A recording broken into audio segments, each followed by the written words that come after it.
I'd like to discuss the inverse of a linear transformation, or equivalently, which we will get into, the inverse of a matrix, because we know every linear transformation corresponds to a matrix. But first, I'm going to take us back to talking about functions. And you might have, when you first started learning about functions, seen pictures like this. And I'm thinking about this way because, as we know, linear transformations are functions. They just satisfy some certain properties. Now, these are not functions from Rn to Rm or Rm to Rn between spaces like this. These, well, you see, they're between two finite sets, but I can still talk about the concept. So here, the domain, for instance, has 4 elements. Domain has 4 elements in all of them, and then I've changed the codomain y. So let me define what it means to be invertible for a function. A function from x to y, and you can think that these are r to some power is fine, but I'm going to state it in general. A function from x to y is invertible provided, okay, for each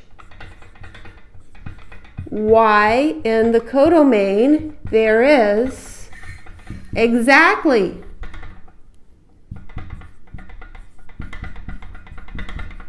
one x in the domain with f of x equals y. Now, all of these are functions that I drew above between these finite sets because you have one assignment to each element in the domain. But you see, we look at y, this element 9, well, it has no x's here, such that f of x is 9. So this is not invertible. Over here, element 6 in the codomain, it has 2 elements. That's 2 and 3 satisfy. F of 2 is 6, f of 3 is 6, right? So this one is not invertible, but this one is for every single element in the codomain y, there's exactly one x that maps to it. So the only one of these 3 functions that is invertible is this one.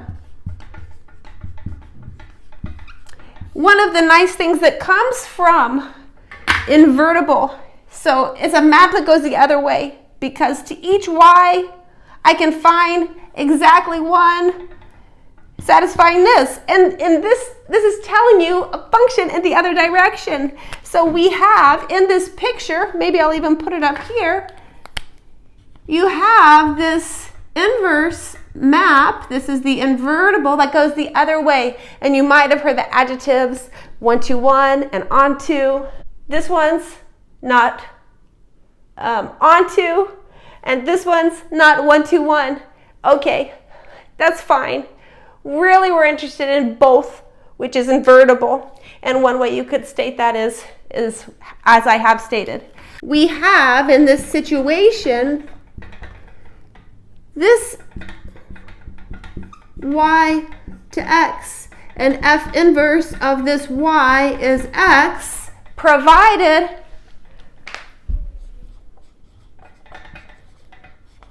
f of x equals y. This is the inverse function. And even, I mean, some of the stuff I started with today, these pictures would have been in a math reasoning. Even if you haven't had math reasoning, you definitely have seen the concepts of inverse function, Calc 1, where you have the inverse function theorem, and allows you to calculate some things, right? And these concepts, even 1 to 1 and onto, come up in Calc 1 because you need to know when functions are invertible or on what intervals they are invertible, for example. What this definition, invertible, gives us, well, you have this inverse function, and then these two things we have the following, that first you do F, and then F inverse, this is composition, on some X, and you get X. And similarly, first you do F inverse, then you do F, and you get Y, and this is for every X in X, and this is for every Y in Y. And this is what you get when you have an invertible function. You have this inverse function, goes in the other direction, and satisfies these two properties.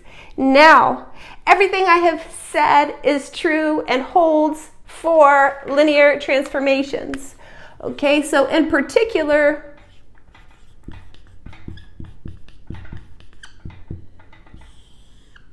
let's say T goes from Rn to Rn, just to match my notes.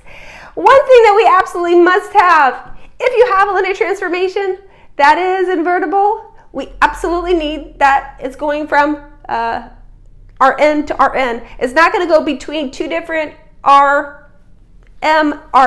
where M and N are different. You will not get one that is both one-to-one and onto in that situation.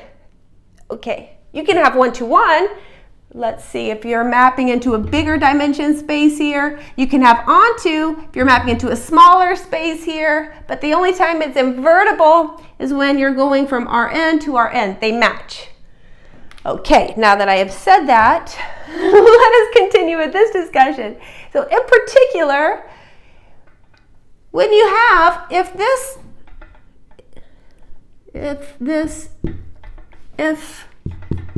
T is an invertible linear transformation,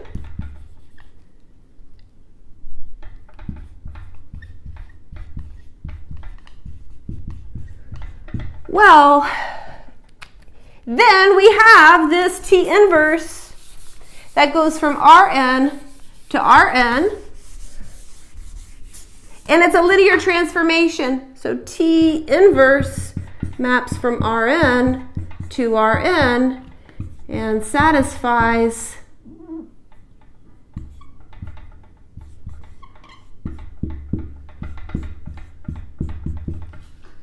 if you take some vector here and in the other direction. So T inverse compose T of X is X.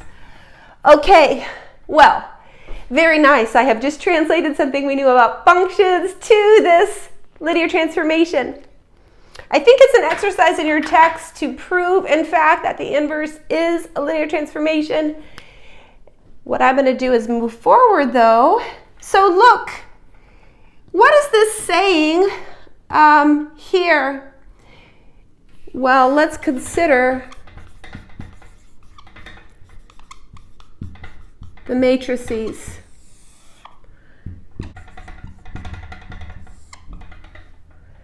Definition. An n by n matrix A is invertible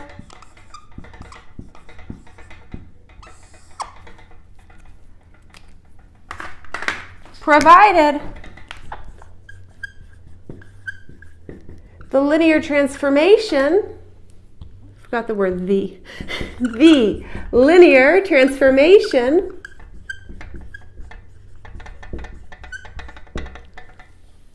which is y is t of x, this is ax, is invertible.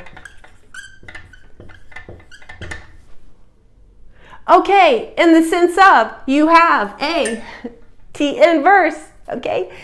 And exactly this. This is what it means to have an invertible matrix. We just saw the definition of a linear of a matrix being invertible. It is if its corresponding linear transformation was invertible as a function, okay? So then, given this, I define this, A inverse. It's a matrix, and it is going to be the matrix corresponding to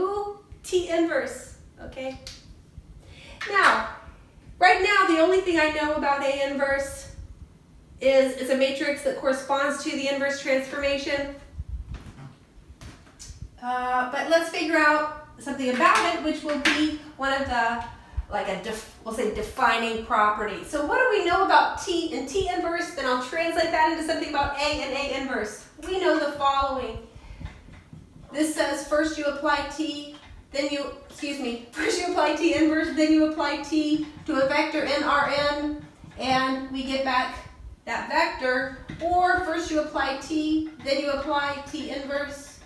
These two function compositions, whichever way you compose, you get back the same vector.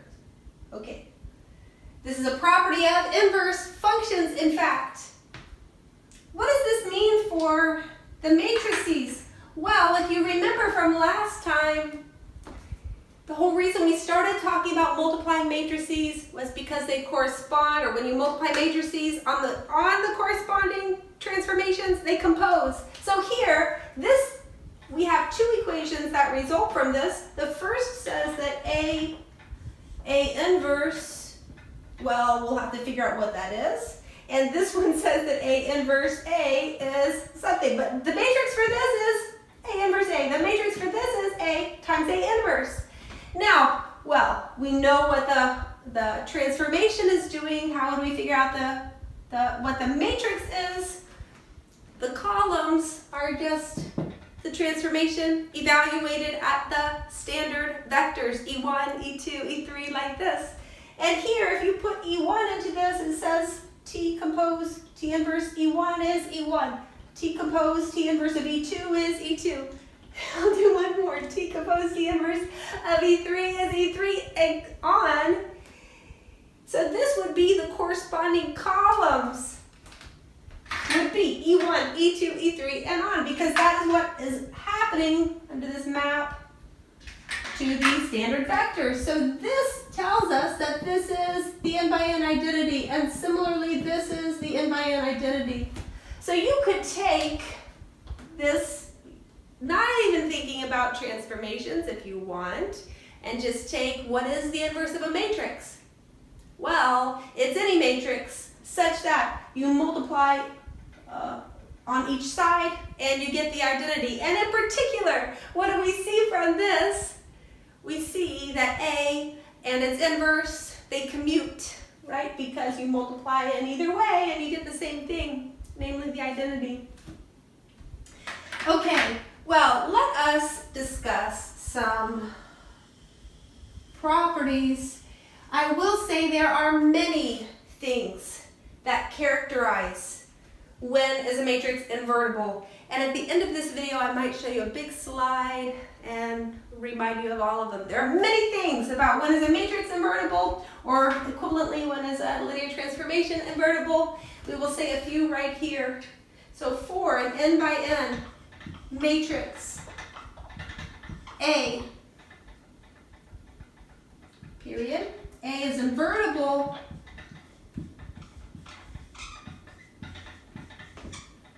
then I will say a bunch of if and only ifs. Let's see.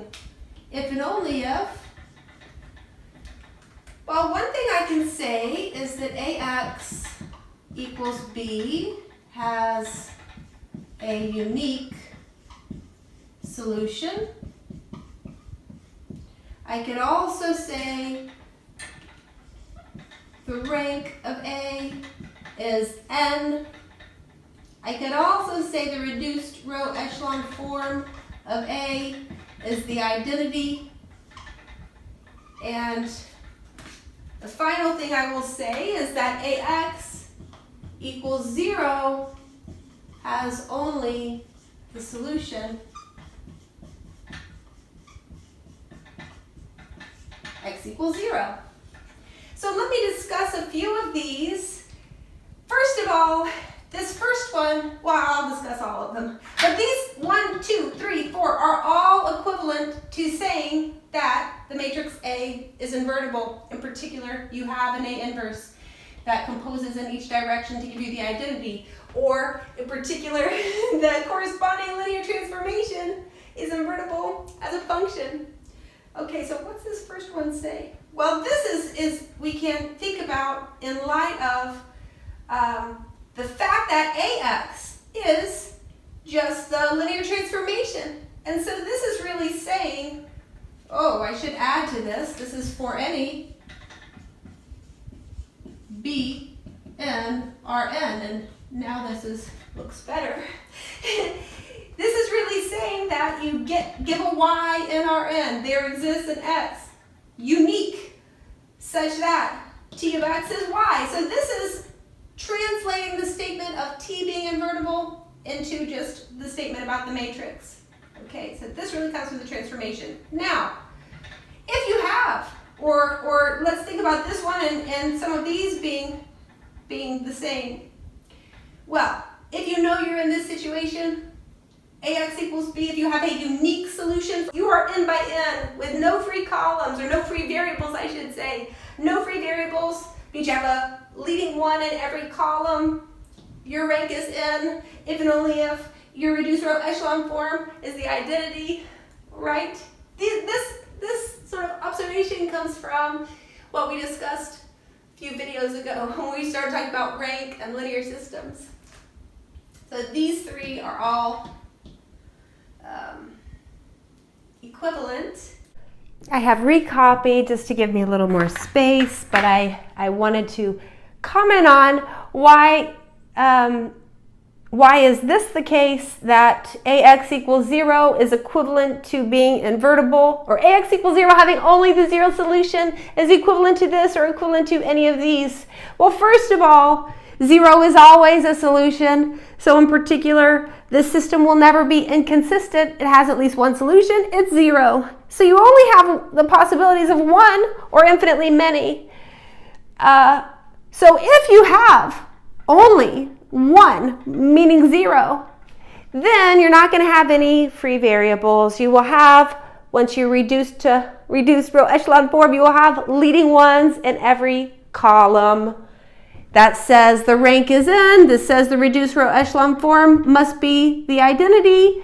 And then all of these other ones will follow too. If you have the rank is n, you're going to get a unique solution for every b. Equivalently, you will be invertible. Okay, these are all equivalent to the same thing, and it's nice to think about that in your mind. And maybe one thing I should add is, what is the unique solution here?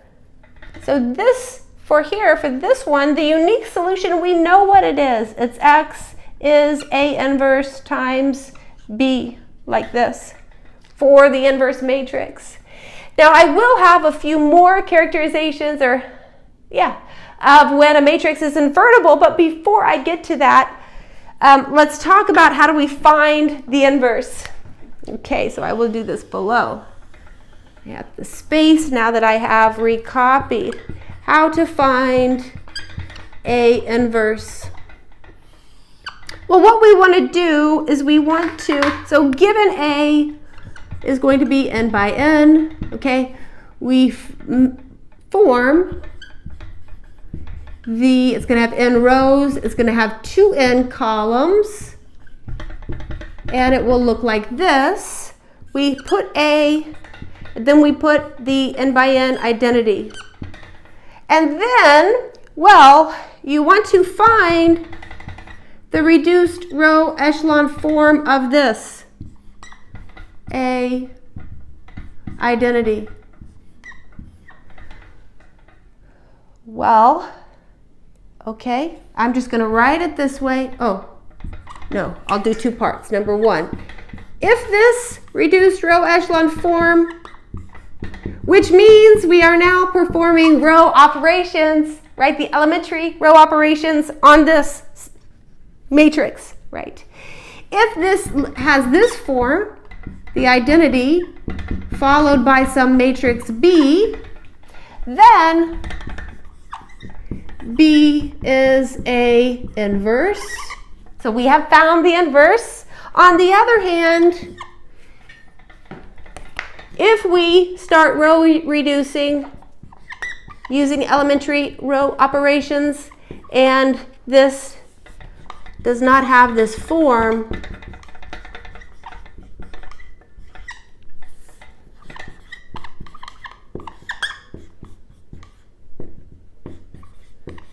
then, and this marker is not doing so well, then we conclude A is not invertible. So this gives us a procedure where we can find the inverse of a matrix, or similarly, we can realize that it's not invertible by going through these steps.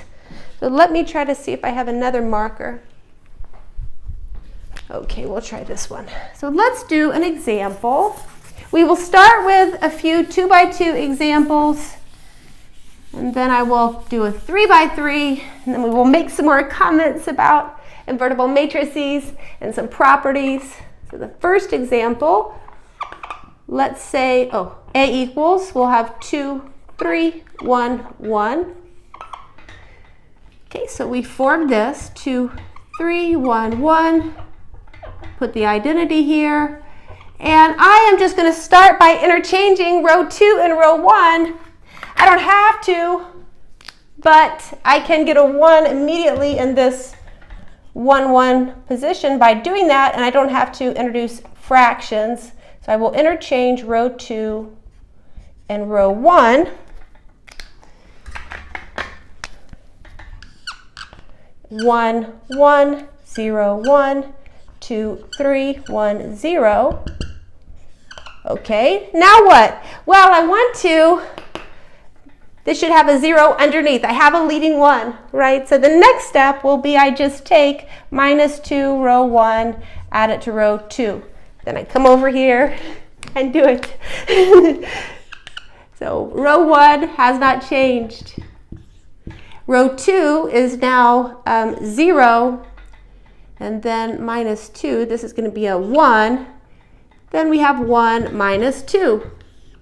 Very nice. One more step, really, because I have a 0 here. I need a 0 above this one. So I have this leading 1. I need a 0 above. So I will take minus row 2, add it to row 1. Okay. And we get, well, row 2, I recopy. And here I get 0. I get -1, and then I get 3. Okay, so what this says is we have found the inverse. Okay, A inverse equals -1, 3, 1, -2. Now, this is our first example. Let's check, okay? So if we go back to what I had in terms of thinking about the transformation and using the fact that when it's really T composed T inverse and T inverse composed T being the identity transformations, it gives us that A inverse is identity and A inverse A is the identity.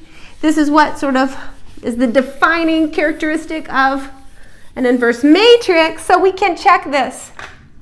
So we will multiply on both sides, and we should get the 2x2 identity matrix. So first, this is A inverse, and then I will do A inverse A. And just check. Maybe I'll write that, just check.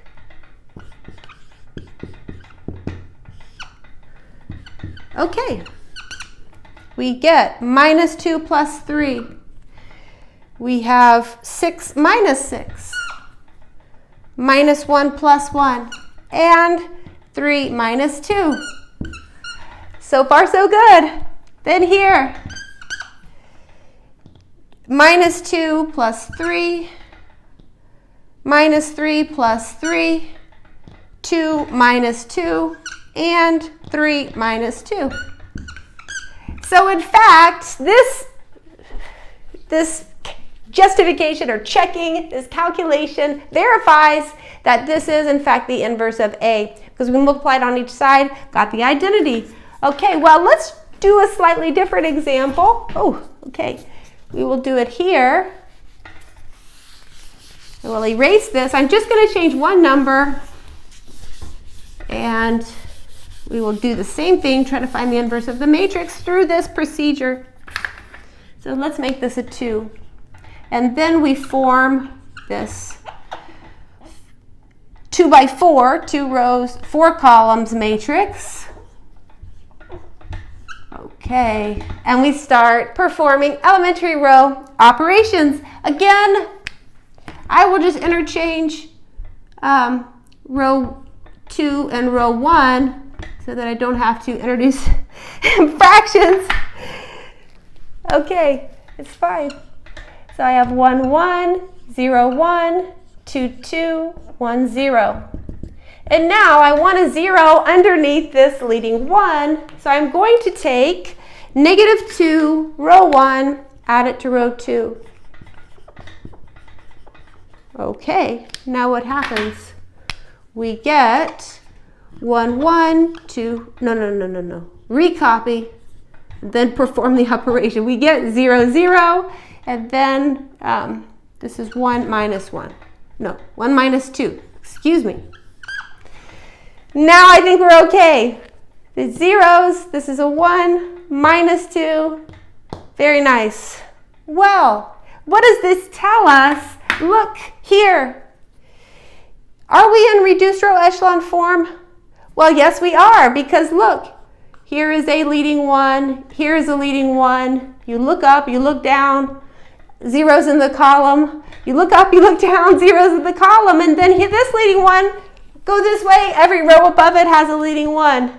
Okay, it looks good. This is reduced row echelon form, and in particular, over here we do not see the identity, and so A is not invertible. Okay? This would be our conclusion from a calculation like this. Now, I'd like to do a 3 by 3, so maybe I will erase so that I have the space. We'd like to find A inverse for this 3 by 3 matrix. Here we go. We write this. This is going to be a 3 rows, 6 columns matrix where we put the 3 by 3 identity over here. Okay. And then we just start performing row operations. And the first thing is here's a leading 1. I'd like zeros underneath. So I can take minus row 1, add it to row 2. I can take -2 row 1, add it to row 3. And let's write what results.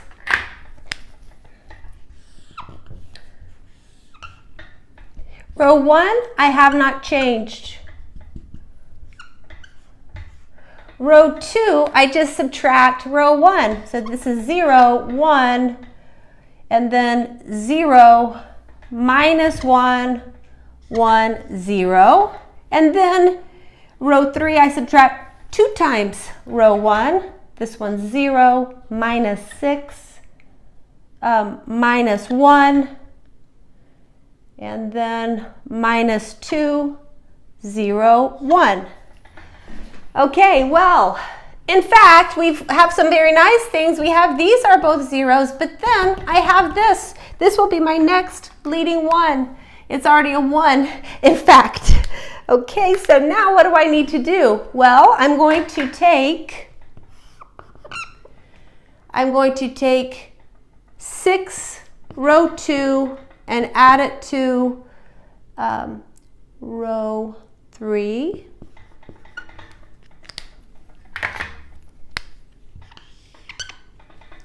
Row 1, I'm leaving alone. Row 2, I'm leaving alone.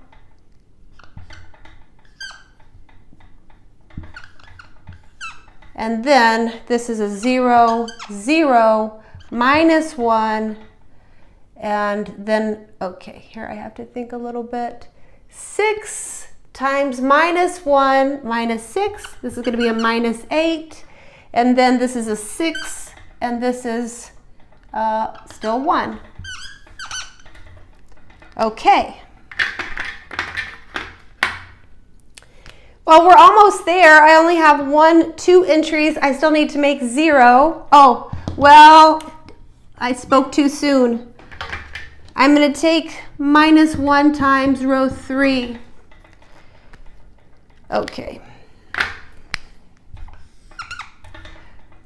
maybe at the same time, because this is not a hard operation, with this row 3, let's add it to row 1. And this will save me a few steps because look, if I just add the 2, this will be a 0. So I'm going to take this row 3, add it to row 1. It's just going to save me a little bit of work. Rather than doing it in 2 steps, I'm doing it in 1. So the only thing I'm not changing is the middle, which is minus 1, 1, 0. This one I'm multiplying by minus 1. And finally, I'm just adding these 2, so I get 1, 3, 0. And then this is going to be minus 7, 6, and 1. Okay, now I have just one more step. You see why I erased? Because I knew it was going to take room to do a 3 by 3. And my final step is I take minus 3 row 2 to add it to row 1. And then we'll be able to see what our inverse matrix is, although I'm going to check. Okay, here we go. This is the excitement I've been waiting for. Let me recopy row 2. Has not changed. Row 3 has not changed. Oops. And row 1 is now minus 3 becomes 0, 0. Okay. Minus 3, this is going to be a minus 4. This is going to be 3 and 1. We should have, and we'll check to make sure, we should have that A inverse equals, well, you see it here. So let's write it. Minus 4, minus 1, 8, 3, 1, minus 6, 1, 0, 1. Minus 1. Okay, let's see if well, we will know if I made any minus signs wrong somewhere when we actually check. So let's take and multiply. We will take A times A inverse. Then I'm going to make some comments.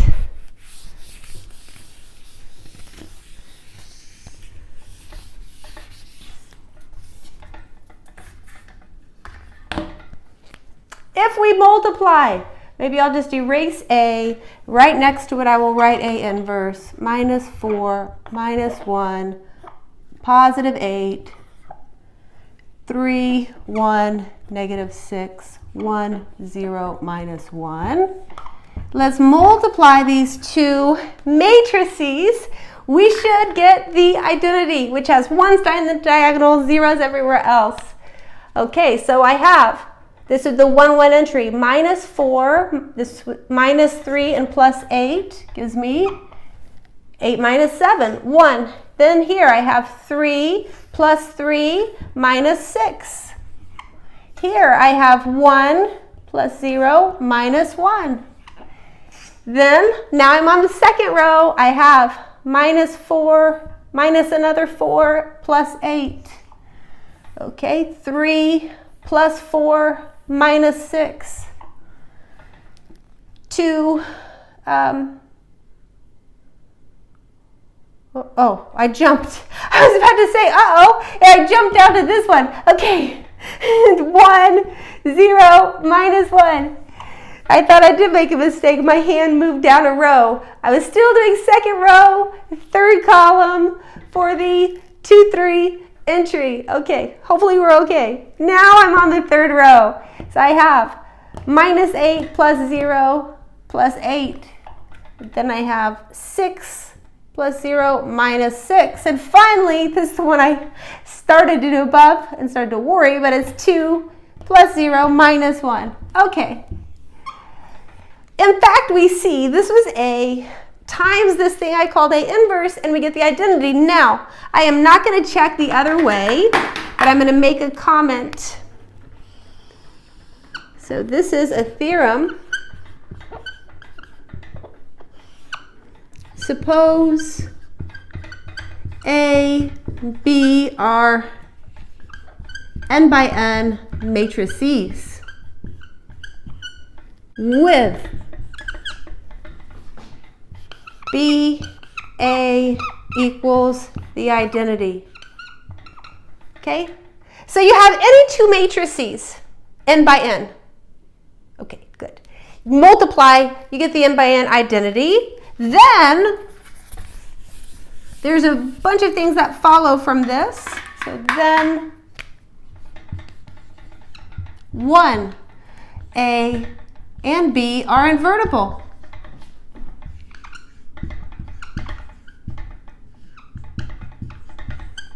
Okay, what's next? 2. Well, BA. Oh, no, I started with BA. Well, what I was starting to write is true. It's just redundant. AB is the identity. Okay? And finally, we get A is B inverse and B is A inverse. What this says is anytime you have two n by n matrices and they multiply to the identity, immediately you know they are inverses of each other. So here you notice I only checked one way. This was A, this is what I calculated, and I found it was the identity. Immediately I know that this is the inverse of this, and similarly this is the inverse of this. And if I happen to multiply in the other direction, I would also get the identity. Okay, now some things interesting follow from this. So what follows from this? So from this we can prove a few things. Well, the proofs are more just observations or calculations. We can prove that if A, B are invertible, then the product AB is invertible, and we can get a formula for the inverse. This is what I will show you the calculation for. So, and the inverse of this product, AB inverse equals B inverse A inverse. And this order really matters. Oh, I will say you might have seen a similar looking thing for our function composition, that if you take G compose F inverse, you get, let's see, F inverse compose G inverse, like this. In any case, we're working with matrices, but it was an observation that you may have seen about function composition. Well, how would I prove something like this? All I need to show is if I can multiply, so proof. Trying to see the marker that has the most juice. Proof. Well, take AB. Now I can do some parentheses here. Multiply this by B inverse A inverse. You notice if I do this, this should be a red.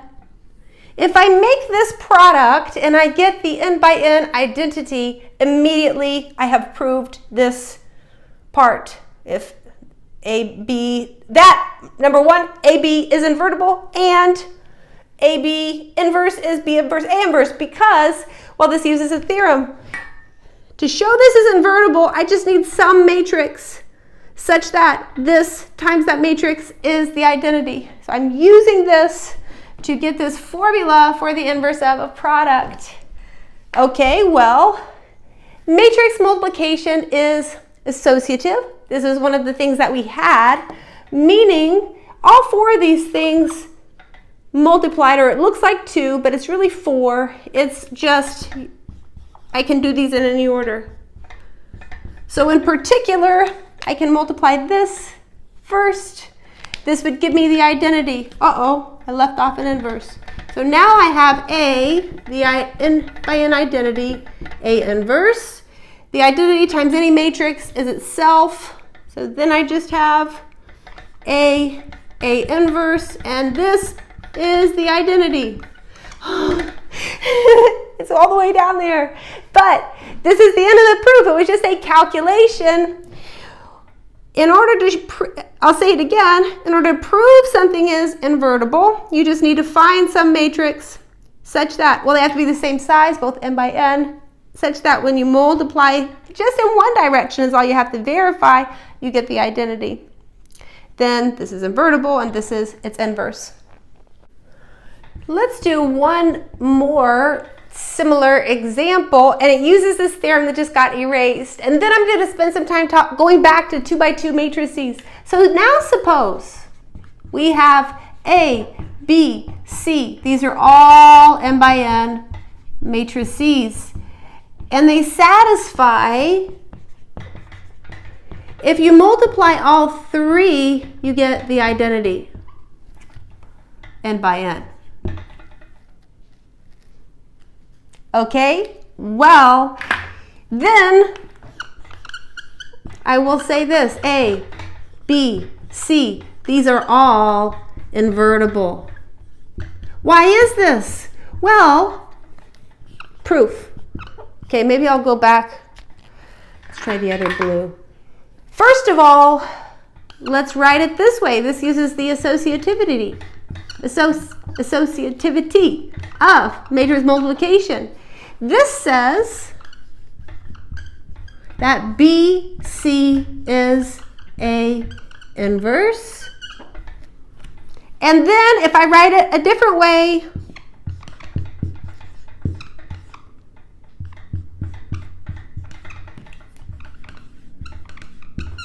now we have that AB is C inverse.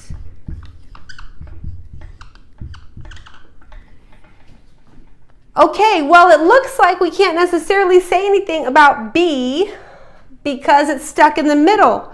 But also from this theorem that is now erased, well, once we know these are the inverses, for example, we can multiply in the other order here.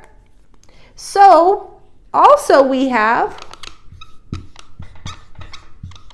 from the theorem that interchange the order. B, C, A would be the identity. Because this right here, maybe I'll put a parentheses, this is A inverse, okay? So now, well, now I gotta change my parentheses again, meaning B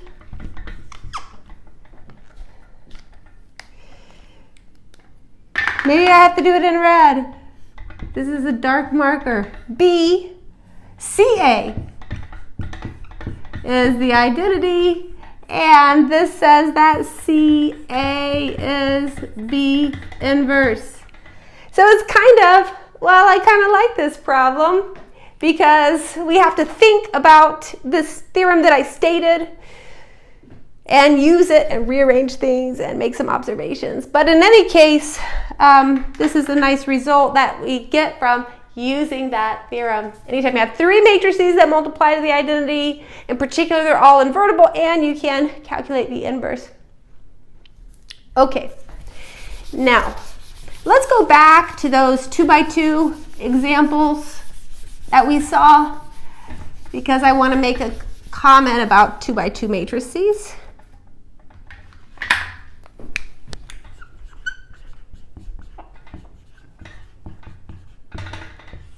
So we had the following matrix, 2, 1. I'm going to have to get my notes because I don't have it memorized, but we had these two. If this is, say, A and this is B, A inverse, and then B was not invertible. Now let me see what we calculated. Minus 1, 3. And then 1 minus 2.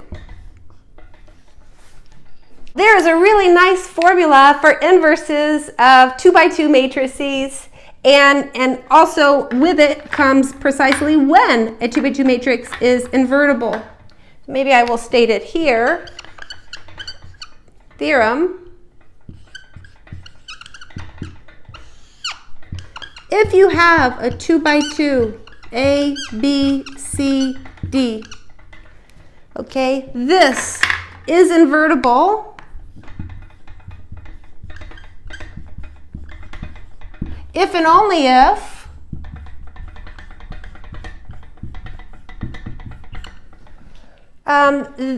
well, here's the way I think about it. You make a little X. It goes AD minus BC. AD minus BC, right? Go this way minus this way is not equal to 0. So this is part 1. Part 2 is if this matrix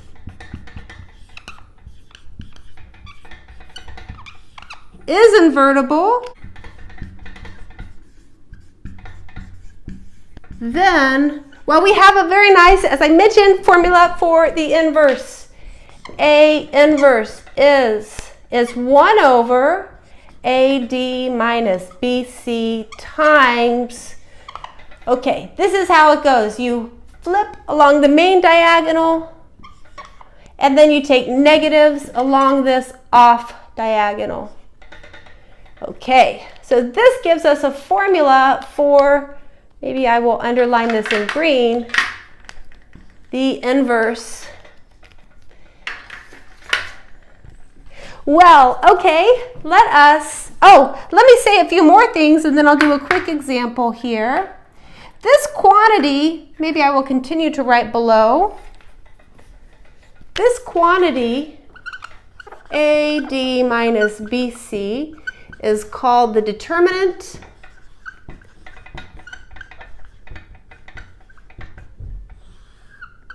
of A. And as we will see, this is related to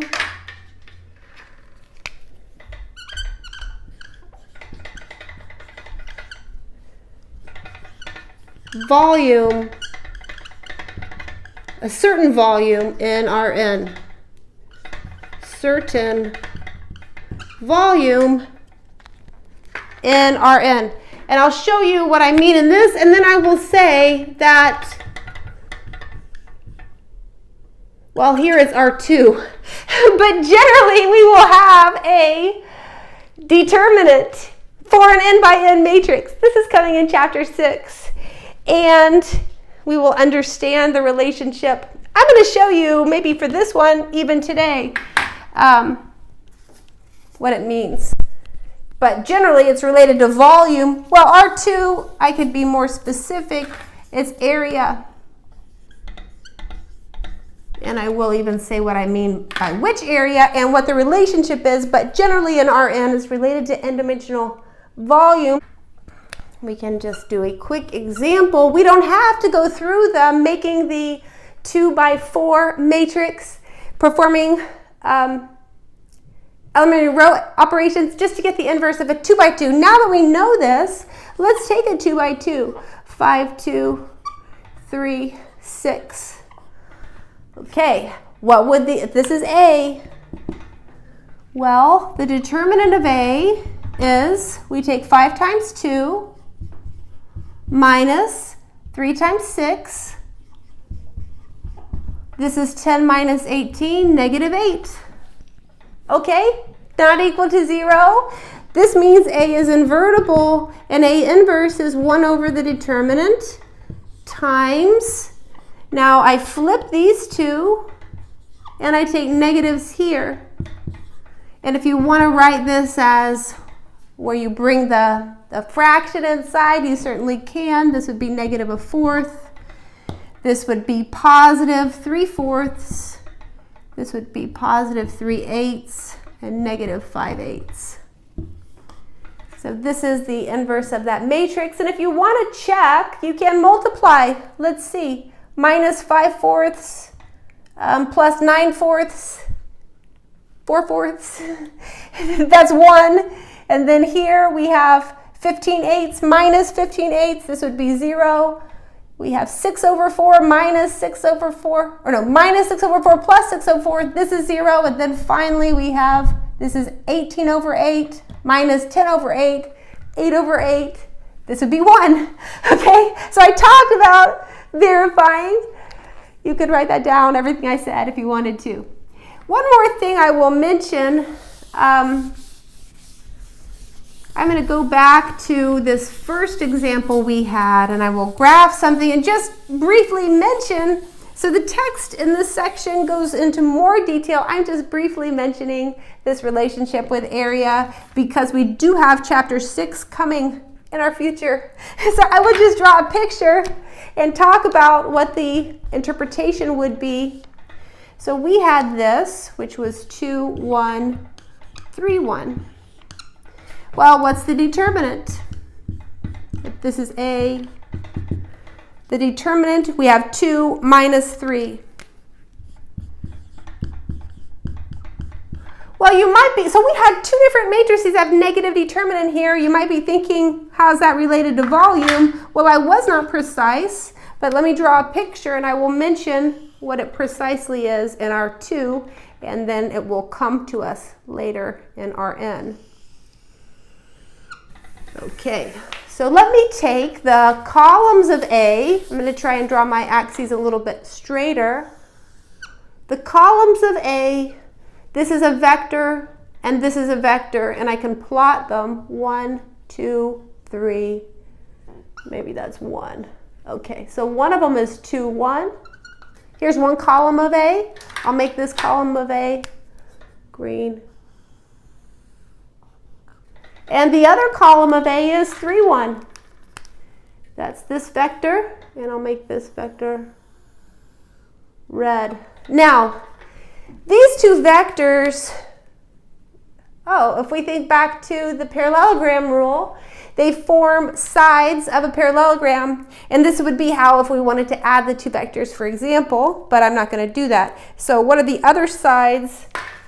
Well, I need to go over 2, maybe if I can make some more ticks, 1, 2, 3. For this one, I go over 2, up 1, and then, well, this one I would go over 1, 2, 3, don't need this one, up 1. So that seems reasonable.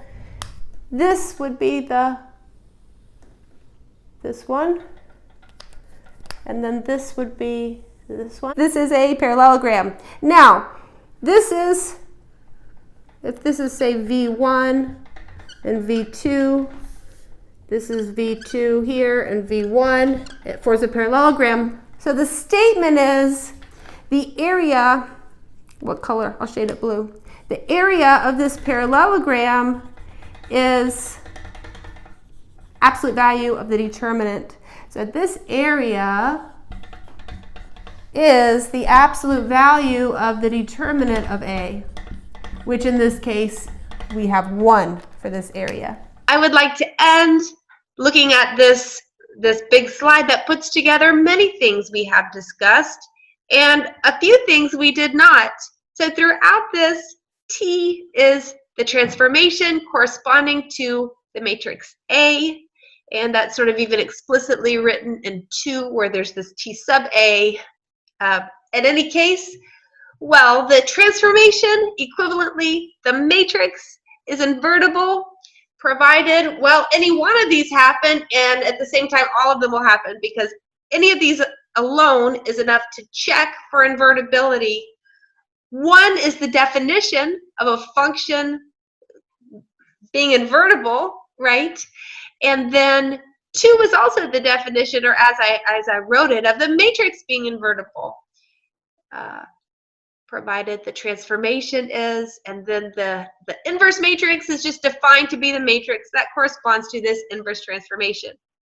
Well, then 3 and 4 we discussed that all you have to do to prove a matrix is invertible is find a matrix. So say you're n by n, find a matrix that multiplies on either side to give you the identity. Then you know immediately that matrix is the inverse. 5 we discussed, 6 we discussed. They really came from the transformation. And we discussed 7 and 8. Okay, wonderful. Those were also something we discussed on the board. 7 and 8 really come from what we built or mentioned earlier in our discussion about rank. Now, 9 and 10 are quite interesting. I mentioned the notion of onto and one-to-one, and I said, really, we're interested in both, which is invertible. 9 says that T is onto.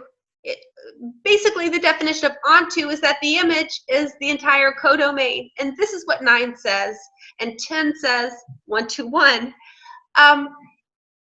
It's not the case that you take any map from Rn to Rn and it's onto if and only if it's one-to-one. Definitely not. Rn is an infinite space, and you can create examples where this is not the case. But if you have a linear transformation, it's more than just a function, and it goes from Rn to Rn. This linear transformation is onto if and only if it is one-to-one, if and only if it is invertible. This is something that, so I would say 9 and 10 are something we're building more on. This idea will be growing as we move forward in the semester. But well, we can see them all together on this slide now. So I just wanted to close with this comment. It looks like a lot, and yet this entire slide is saying one thing. It's saying that T is invertible. Well, equivalently, the matrix is invertible.